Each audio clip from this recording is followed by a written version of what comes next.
বাঙালি মুসলিমদের মধ্যে অধিকাংশই জীবনে কোনোদিন সিরাত গ্রন্থ পড়ে দেখে নাই।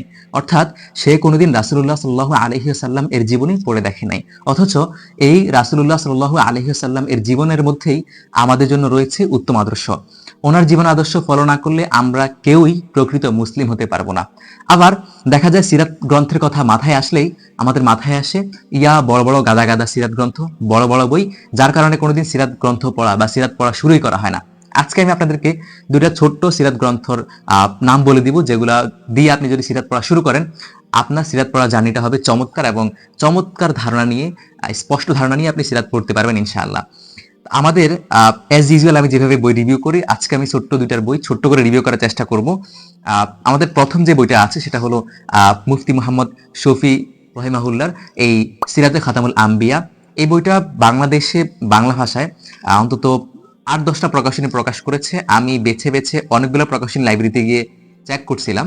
চেক করে আমার কাছে মনে হয়েছে এই ইসলামিয়া কুতুবখানার বইটা ভালো হবে, কারণ অন্যান্য প্রকাশনী অনেকগুলো বের করছে প্রশ্নোত্তর আকারে, যেহেতু এটা কমি মাদ্রাসায় অনেকটা পাঠ্যপুস্তক আকারে পড়ানো হয়, যার কারণে অধিকাংশ প্রকাশনী বইটাকে প্রশ্ন উত্তর পর্বের মাধ্যমে বইটা বের করছে।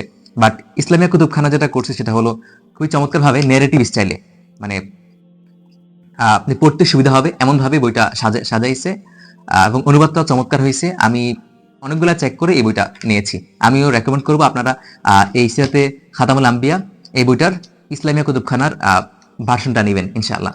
তো এই বইটাতে রাসূল সাল্লাল্লাহু আলাইহি ওয়াসাল্লামের জীবনের শুরু থেকে শেষ পর্যন্ত খুবই সংক্ষিপ্ত আকারে যেগুলো খুবই গুরুত্বপূর্ণ, আপনার জানা দরকার, অ্যাটলিস্ট জানা দরকার এজ এ মুসলিম, সেগুলো তুলে ধরা হয়েছে। আমি ভিডিও শেষ দিকে পুরো বইয়ের সূচিপত্রটা দিয়ে দিব, তাহলে আপনি বুঝতে পারবেন যে এখানে আসলে কি আছে। আমার এখন থেকে আমার যতগুলো বই রিভিউ করবো, আমি এখন থেকে সবগুলো রিভিউ শেষে আমি আমার বইয়ের সূচিপত্রটা দিয়ে দিব, যাতে করে আপনি বুঝতে পারেন আসলে বইতে আসলে কি আছে। সো এই বইটাতে প্রথমত রাসূল সাল্লাল্লাহু বংশ পরিচয় দিয়ে শুরু করা হয়েছে এবং একেবারে গুরুত্বপূর্ণ যতগুলো অংশ আছে সংক্ষিপ্ত আকারে এবং বেশ দলিল দিয়েও বইটা সাজানো হয়েছে। আমি আর বইটার সম্পর্কে বিস্তারিত বলবো না, আমি শুধু বলবো বইটা পড়ে দেখেন। আর আরেকটা কথা হলো, আমি শেষ দিকে যেহেতু সূচিপত্র দিয়ে দিব, সো আপনি বুঝতে পারবেন বইটাতে কি আছে।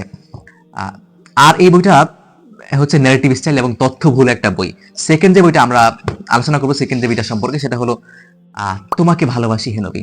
এই বইটা কোনো মুসলিম রাইটারের বই না, এটা একজন শিখ ধর্মের রাইটার গুরুদত্ত সিং এর লেখা বই এবং বইটা অনুবাদ করেছে আমাদের সকলের প্রিয় আবু তাহের মিসবাহ হাফিজাহুল্লাহ।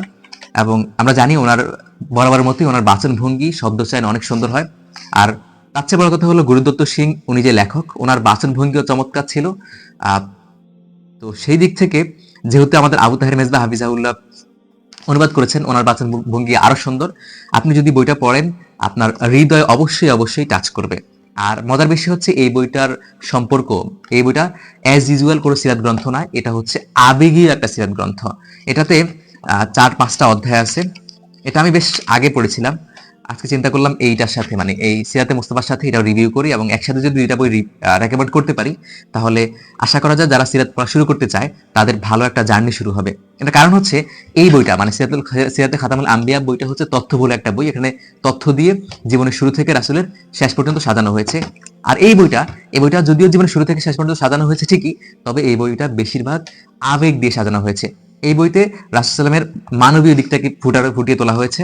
বেশ কিছুদিন আগে আমি আমার ফেসবুক ওয়ালে একটা লেখা লিখেছিলাম যে সিরাত পড়া শুরু করার ক্ষেত্রে আমাদের উচিত আবেগীয় বা সাহিত্যধর্মী সিরাত দিয়ে শুরু করা। এর কারণ হচ্ছে সিরাত পড়তে গেলে আপনি যখন তথ্যবহুল সিরাত দিয়ে শুরু করতে যাবেন, মাঝে মাঝে দেখবেন যে শয়তান আপনাকে ধোঁকা দিচ্ছে, বিভিন্ন তথ্যে আপনাকে আপনার মধ্যে সন্দেহ সৃষ্টি করবে, তৈরি করবে, যেটা আমার ক্ষেত্রে হয়েছিল। আমি জীবনের প্রথম যে বইটা পড়ছিলাম সিরাত, সেটা ছিল সম্ভবত বিশ্বনবীর জীবনী, এটা একটা বড় বই ছিল, সেটা বেশ তথ্যবহুল ছিল, যার কারণে আমার মনের মধ্যে বিভিন্ন সন্দেহ তৈরি হয়েছিল। বাট যখন আমি এসব সাহিত্যধর্মী বিভিন্ন সিরাত গ্রন্থ পড়া শুরু করলাম, তখন আমার কাছে মনে হয়েছে যে হ্যাঁ, একজন সিরাত যারা শুরু করতে চায় তার উচিত সাহিত্যধর্মী বা প্রেমময়ী আবেগীয় ভাষায় লেখা সিরাত গ্রন্থ দিয়ে শুরু করা। এতে করে রাসূলুল্লাহ সাল্লাল্লাহু আলাইহি ওয়াসাল্লামের প্রতি তার একটা ভালোবাসা আগে থেকে জন্ম নেবে। এরপর যখন সে তথ্যবহুল সিরাত গ্রন্থ পড়া শুরু করবে, তখন তার মধ্যে কোনো সন্দেহ তৈরি হবে না। সো সেই জন্য আমি এই দুইটা বই সিলেক্ট করেছি। আরো বড় বড় সিরাত গ্রন্থ আছে, তারপর আমি রেকমেন্ড করবো আপনাদেরকে এই দুইটা বই পড়েন, একটা হচ্ছে তত্ত্বভুল আর একটা হচ্ছে আবেগীয় বা সাহিত্যধর্মী সিরাত গ্রন্থ। এই দুইটা বই আপনি যদি পড়তে পারেন তাহলে আপনার বেসিক ধারণা হয়ে যাবে সিরাত সম্পর্কে। এরপরে আপনি যত যদি ইচ্ছা হয় আপনি বড় সিরাত গ্রন্থ পড়তে পারেন, আপনার চাইলে নাও পড়তে পারেন, সমস্যা নেই।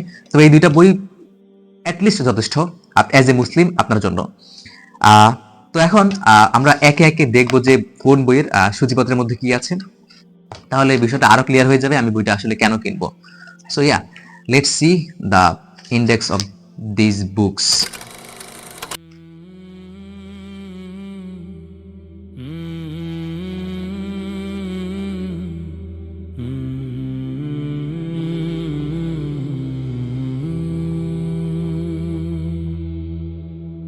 তুমি আমার সবর দুঃখ যখন ঘিরে ধরে চারদিকের আকাশ, মনের ভেতর তুমি দাও সবরের আভাস।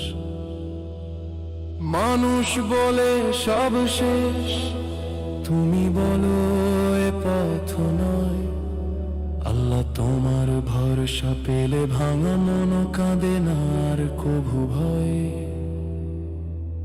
ইয়া রব তুমি না থাকলে হারিয়ে যেতাম বহু দূরে, তোমার নীরব সান্ত্বনা নামে অন্তরের সুরে, ঝড়ের ভেতর দাঁড়িয়ে।